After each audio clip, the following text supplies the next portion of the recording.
السلام علیکم every one. آج ہم آپ لوگوں کو بتائیں گے اسلام کے پہلے خلیفہ کے بارے میں جنہوں نے اسلام کا پرچم کو تھاما۔ ہمارے پیارے نبی صلی اللہ علیہ وسلم جب اس دنیا سے رخصت ہو گئے اس کے بعد ہمارے اسلام کا پرچم کو تھام کر اور مضبوطی سے تھام کر رکھا۔ وہ شخص اور کوئی نہیں، حضرت ابوبکر صدیق رضی اللہ تعالیٰ عنہ تھے جو اسلام کے پہلے خلیفہ بنے۔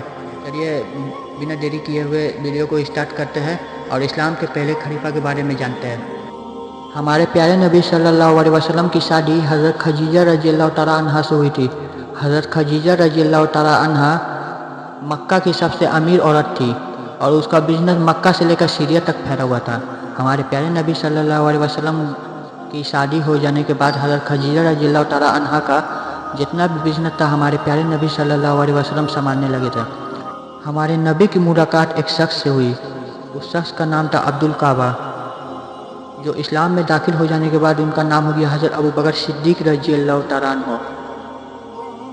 یہ ملاقات ایک بزنس کے سلسلے میں ہوئی تھی۔ جب ہمارے پیارے نبی صلی اللہ علیہ وسلم 40 سال کی عمر میں نبوت کی دعویٰ کیے تو پہلا شخص جو مسلمان ہونے والی تھی وہ ان کی اہلیہ تھی حضرت خدیجہ رضی اللہ تعالیٰ عنہ، اور جو دوسرے شخص مسلمان ہوئے تھے وہ علی رضی اللہ تعالیٰ عنہ تھے جو اس ٹائم بچے تھے، اور تیسرے شخص جو مسلمان ہوئے تھے وہ حضرت ابوبکر صدیق رضی اللہ تعالیٰ عنہ تھے جو مرد میں پہلے مسلمان ہوئے تھے۔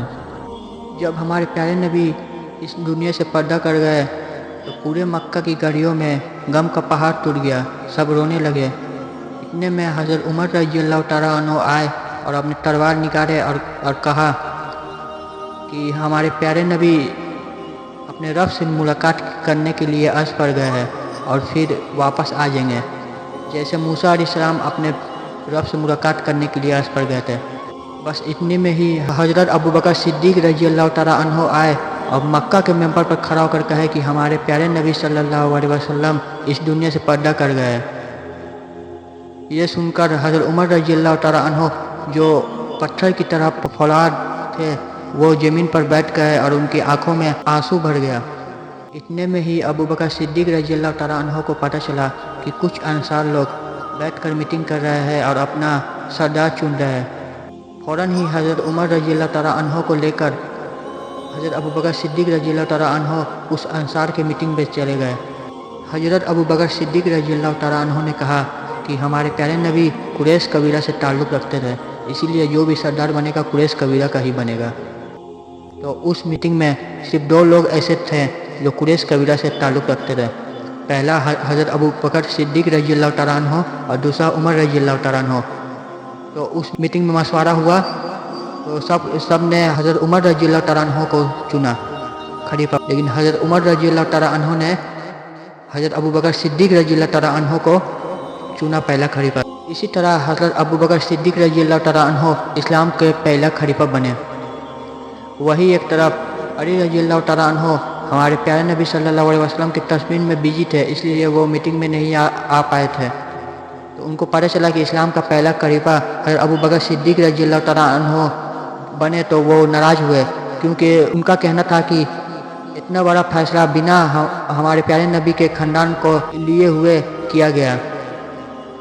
تو ایک بار اور بتاتے ہیں، یہیں پہ ہے نا شیعہ اور سنی الگ ہوتے ہیں۔ 87% سنی یہ مانتے ہیں کہ ہمارے پیارے نبی صلی اللہ علیہ وسلم اپنے زندگی میں کسی کو خلیفہ نہیں چنے تھے، وہی شیعہ لوگ یہ مانتے ہیں کہ ہمارے پیارے نبی صلی اللہ علیہ وسلم اپنے زندگی میں حضرت علی رضی اللہ تعالیٰ عنہ کو خلیفہ چنے تھے۔ تو حضرت علی رضی اللہ تعالیٰ عنہ نے کچھ دن تک ابوبکر صدیق رضی اللہ تعالیٰ عنہ سے ناراض تھے۔ اس کے بعد پھر حضرت علی رضی اللہ تعالیٰ عنہ نے بھی اسلام کا پہلا خلیفہ قبول کیا حضرت ابوبکر صدیق رضی اللہ تعالیٰ عنہ کو۔ حضرت ابوبکر صدیق رضی اللہ تعالیٰ عنہ اسی طرح اسلام کے پہلا خلیفہ بنے، اور وہ پہلا خلیفہ بنتے ہی دوسرے دن اپنے کپڑے کی دکان پر آ گئے کام کرنے کے لیے۔ تو مکہ کے لوگوں نے دیکھ کر ان کو کہا کہ آپ تو میرے خلیفہ ہیں، تو آپ کیوں کام کریے گا؟ تو حضرت ابوبکر صدیق رضی اللہ تعالیٰ عنہ نے جواب دیا کہ اگر کام نہیں کروں گا تو اپنے پریوار کا پیٹ کیسے پالوں گا؟ تو مکہ کے لوگوں نے کہا کہ ہم کچھ مہینہ آپ کا بہان دے رہے ہیں، آپ اسی سے اپنے پریوار کا پیٹ پالیے گا۔ تو حضرت ابوبکر صدیق رضی اللہ تعالیٰ عنہ نے کہا کہ مجھے مہینہ اتنا ہی دینا جتنا ایک مزدور کو دیا جاتا ہے۔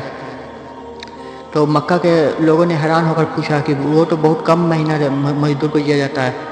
حضرت ابوبکر صدیق نے کہا کہ مزدور کے مہینہ میں اضافہ کرو۔ عمر رضی اللہ تعالیٰ عنہ نے ابوبکر رضی اللہ تعالیٰ عنہ سے کہا کہ اسی طرح حافظ قرآن صحابہ اگر شہید ہوتے رہیں گے تو ہمارا دین آنے والا جنریشن کے لیے نہیں بچے گا۔ تو میری صلاح ہے کہ جتنے بھی حافظ قرآن صحابہ ہے اسے اکٹھا کر سب قرآن کی آیت کو ایک جگہ کرنے کے لیے، جو ایک جگہ کر کے آج ہم قرآن کے شکل میں پڑھتے ہیں۔ حضرت ابوبکر صدیق رضی اللہ تعالیٰ عنہ نے صرف 2 سال ہی خلافت کی، لیکن اسلام کو ایک ٹریک پہ لا کر کھڑا کر دیا جہاں ہمارے پیارے نبی صلی اللہ علیہ وسلم نے چھوڑ کر گئے تھے۔ اگر یہ ویڈیو آپ کو اچھی لگی ہو تو چینل کو سبسکرائب کریں، ویڈیو کو لائک کریں، ویڈیو کو شیئر کریں، اور ایسے ہی اسلامک انفارمیشن کے لیے ہمیں سبسکرائب کریں۔ چلیے ملتے ہیں نیکسٹ ویڈیو میں۔ اللہ حافظ۔